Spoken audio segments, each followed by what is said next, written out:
Hello everyone, my name is Mrs. Sharon Roshan, your teacher from Trinity International School.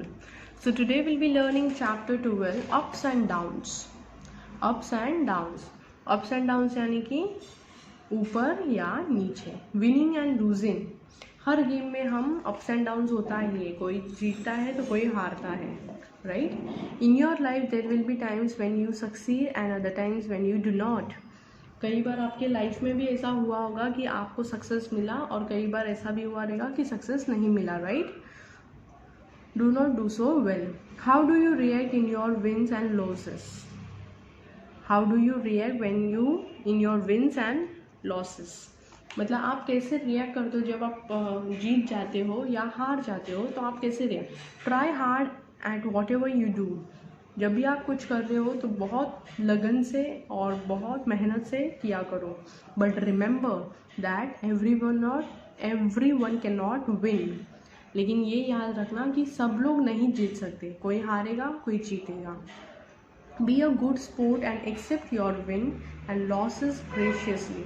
जब आपको एक sport में है तो आप स्पोर्ट्स कर रहे हो तो हमेशा आपको ये एक्सेप्ट करना है. आपकी जीत भी आपको एक्सेप्ट करना है, आपकी हार भी आपको एक्सेप्ट करना है.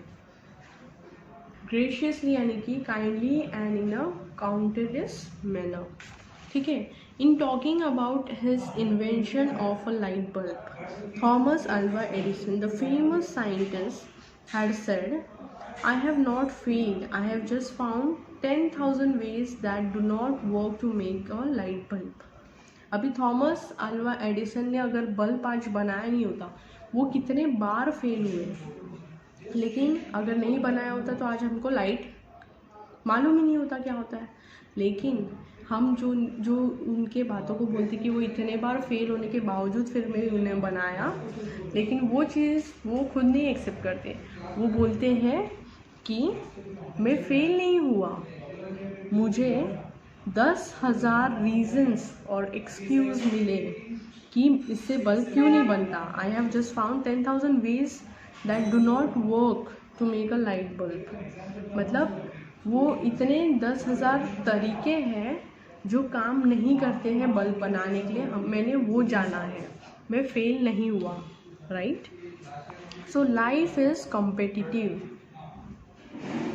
कॉम्पिटिटिव मतलब नेचर ऑफ कम्पीटिंग और striving to win something. And winning and losing are a part of life. हारना और जीतना ये अपने लाइफ का एक पार्ट है. इन अ रेस और अ क्लास टेस्ट, फिर चाहे वो रेस हो या क्लास टेस्ट हो, सम ऑफ योर फ्रेंड्स में परफॉर्म बेटर देन यू. कई फ्रेंड्स आपसे भी बहुत अच्छे भी ज़्यादा परफॉर्म कर सकते हैं. जिसमें not seem fair to you, आपको लगेगा कि ये फेयर बात नहीं है. But you should accept the fact that all who participate can not be winners. लेकिन आपको ये चीज़ को एक्सेप्ट करना है, जितने भी लोगों ने पार्टिसिपेट किया है, जितने भी लोग ने भाग लिया है, सब लोग विनर नहीं हो सकते ना. Right? So this means that there are winners and losers and lots of people in between.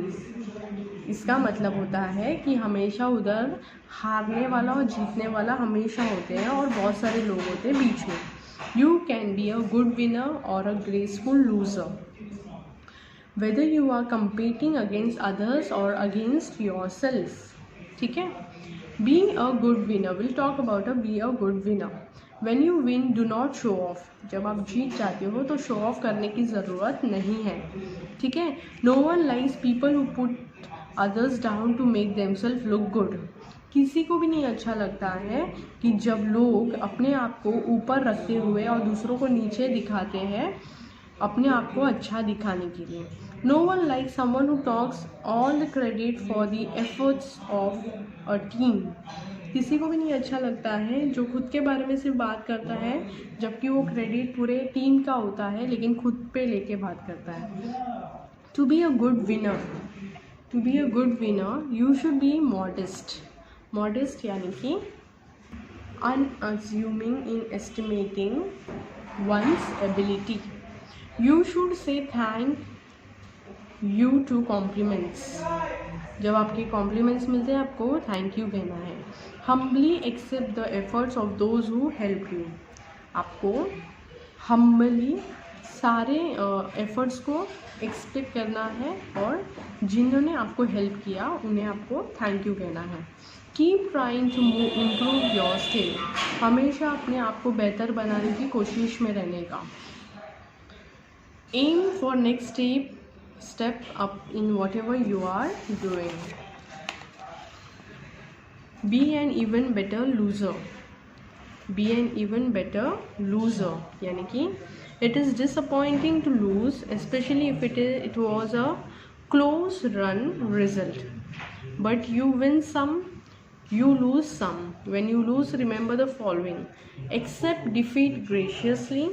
Second is congratulate your opponent or other team members. Opponent यानी कि the opposite team or individual in a competition, event, etc. आपने हमेशा देखा होगा जब भी cricket match होता है एक टीम जीतती है एक टीम हारती है, तो फिर भी जो भी हारती है वो टीम फिर भी जाके विनर्स को कॉन्ग्रेचुलेट, वो लोग दिल में भले दुखी रहते फिर भी जाके जो जीते हैं उनको कॉन्ग्रेचुलेट करते हैं, गले मिलाते हैं, right. Do not give any negative comments, कभी भी नेगेटिव कमेंट्स नहीं देने का।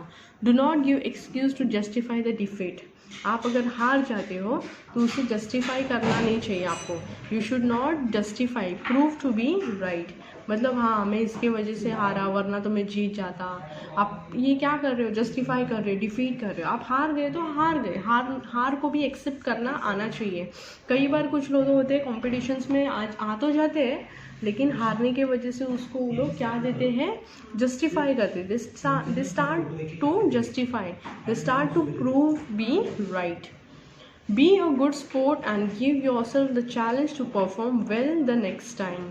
B a good sport and give yourself the challenge to perform, मतलब एक अच्छा स्पोर्ट का क्या लक्षण होते हैं कि हम अपने आप को चैलेंज करेंगे कि नेक्स्ट टाइम मैं एक अच्छा परफॉर्मेंस दूंगा, बल्कि जस्टिफाई नहीं लेकिन एक अच्छा परफॉर्मेंस दूंगा। हमेशा बातचीत करके कुछ नहीं होता है लेकिन एक्शन करके हमेशा अच्छा होता है। So how to be a great team player, आपको एक अच्छा ग्रेट टीम प्लेयर कैसा बनना होगा। There are many occasions when you have to perform as a team player, कहीं बहुत सारे ओकेशंस आते हैं जिसमें आपको एज अ टीम प्लेयर खेलना होता है। Either while playing a sport, preparing for a school event or project, etc. So remember the following, ये चीज़ों को याद रखना है आपको, जैसे कि learn the rules of the game or skills required for the project. Treat other players, members of the team with respect. Treat umpires, coaches or team leaders with respect. Don't argue on their on their decisions. Don't try to be the star even if you are most skillful, you are part of a team. Be polite and don't put other team members down. Don't make excuses if you make a bad move, accept your mistake. Encourage your teammates with positive comments. Blaming them is not going to help. Always thank the opposition and official after the game whether you have won or lost.